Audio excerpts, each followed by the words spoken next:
Du pape François, 4e catéchèse sur le discernement, les éléments du discernement, se connaître soi-même.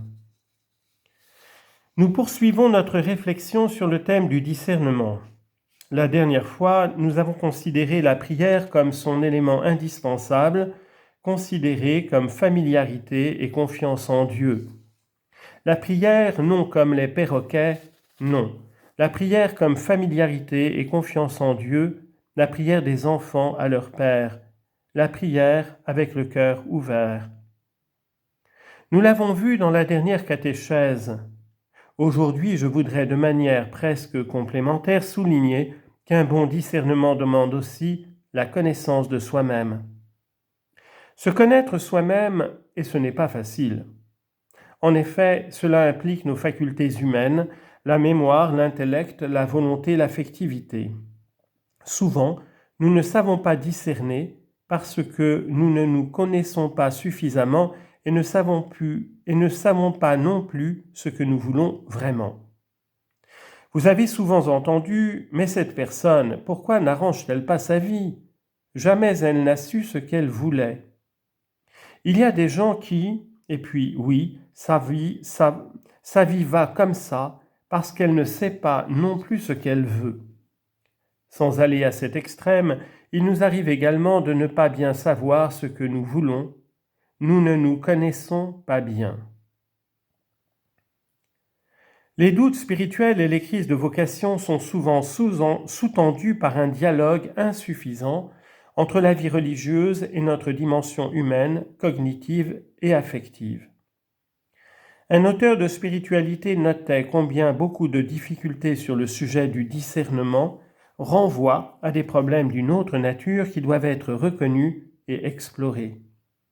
Cet auteur écrit « J'en suis venu à la conviction que le plus grand obstacle au véritable discernement et à une réelle croissance dans la prière n'est pas la nature intangible de Dieu, mais le fait que nous ne nous connaissons pas suffisamment et que nous ne voulons même pas nous connaître tels que nous sommes vraiment. »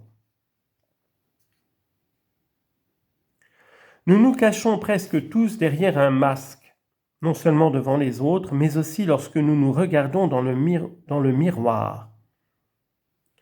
Nous avons tous la tentation d'être masqués, même face à nous-mêmes.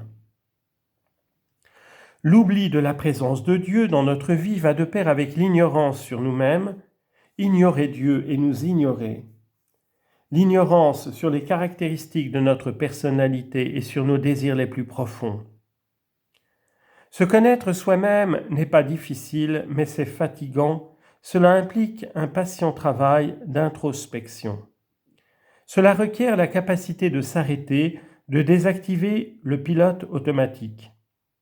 Pour prendre conscience de notre façon de faire, des sentiments qui nous habitent, des pensées récurrentes qui nous conditionnent souvent à notre insu.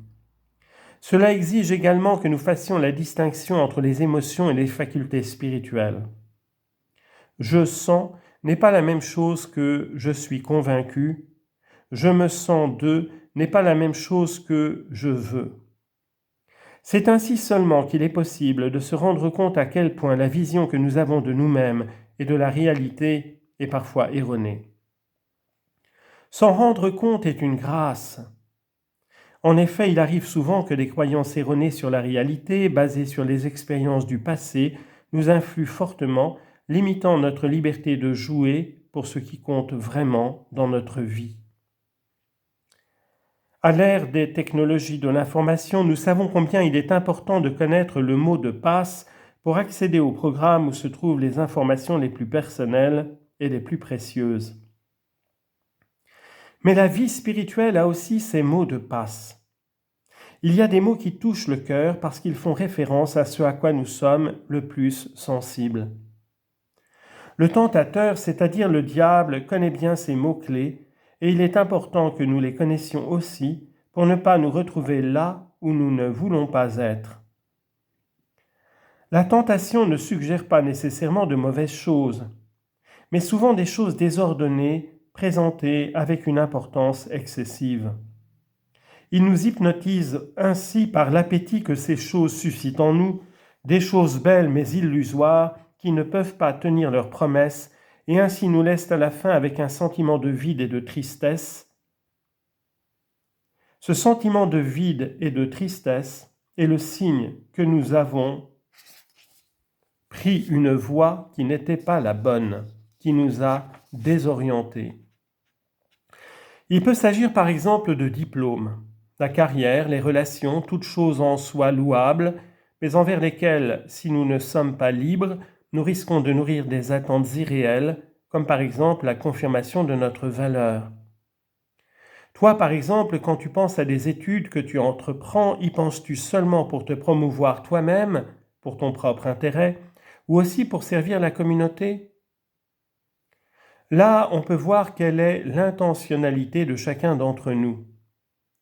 Les plus grandes souffrances proviennent souvent de ce malentendu, car aucune de ces choses ne peut être la garantie de notre dignité.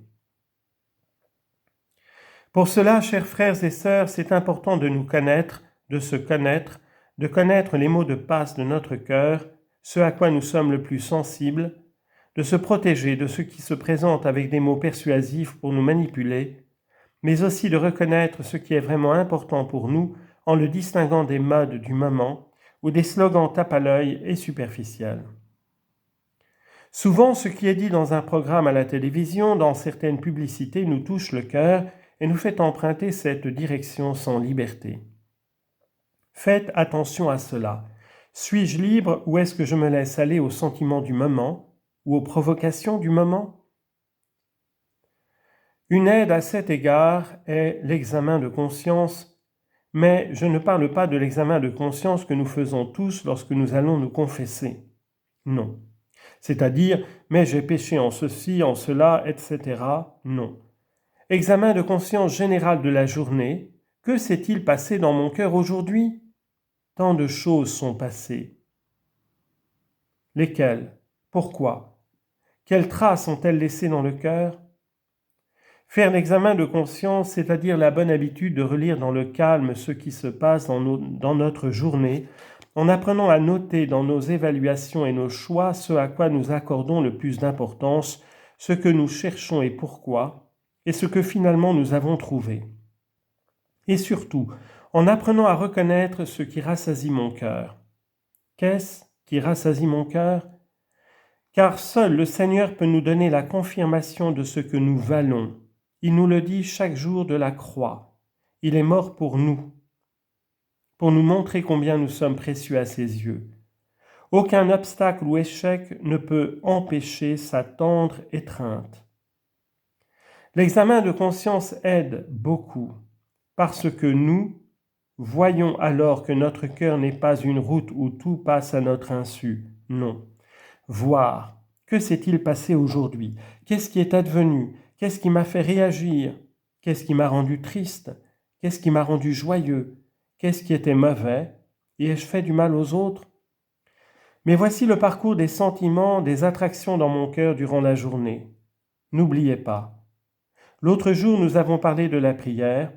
Aujourd'hui, nous parlons de la connaissance de soi-même. La prière et la connaissance de soi-même nous permettent de grandir dans la liberté. Il s'agit de grandir dans la liberté. Ce sont des éléments fondamentaux de l'existence chrétienne, des éléments précieux pour trouver sa place dans la vie. Merci.